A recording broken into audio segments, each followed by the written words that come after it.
پھر اسی طرح اللہ تعالیٰ سے اگر کوئی روگردانی کر لیتا ہے تو پھر اس کا سینہ بھی تنگ ہو جاتا ہے. یعنی جو نماز نہ پڑھے، ذکر نہ کرے، قرآن نہ پڑھے، دین کی مجلس میں شرکت نہ کرے. ابن القیم کہتے ہیں کہ سینے کے تنگ ہونے کے اسباب میں سے اللہ تعالیٰ سے روگردانی کرنا اور غیر اللہ کے ساتھ دل کو وابستہ کرنا ہے، اور اللہ کے ذکر سے غافل ہونا ہے، اور اس کے سوا کسی اور سے محبت کرنا ہے، یعنی اللہ کو چھوڑ کر اوروں سے محبت کرنا ہے. تو جو اللہ کے سوا کسی دوسرے سے ویسی محبت کرتا ہے، یعنی جیسی اللہ سے کی جانی چاہیے، تو وہ اسی کے ساتھ عذاب دیا جاتا ہے، اور غیر اللہ کی محبت میں اس کا دل جکڑ دیا جاتا ہے. تو زمین میں اس سے بڑا بدبخت کوئی نہیں ہوتا، کیونکہ پھر اس کو اس کے بغیر چین اور قرار ہی نہیں آتا. تو یہ بذات خود ایک بہت بڑی سزا ہو جاتی ہے.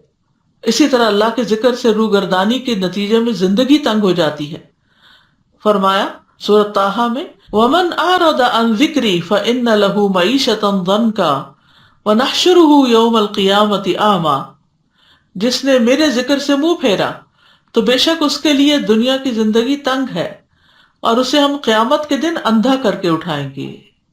قَالَ رَبِّ لِمَ حَشَرْتَنِي أَعْمَىٰ وَقَدْ كُنْتُ بَصِيرًا، وہ کہے گا اے میرے رب تو نے مجھے اندھا کر کے کیوں اٹھایا حالانکہ میں تو دیکھنے والا تھا.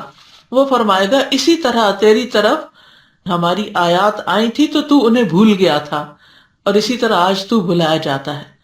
تو جو اللہ کی کتاب کو بھلا دیتا ہے، اللہ کی بات کو بھلا دیتا ہے، پھر اس کا سینہ تنگ ہو جاتا ہے.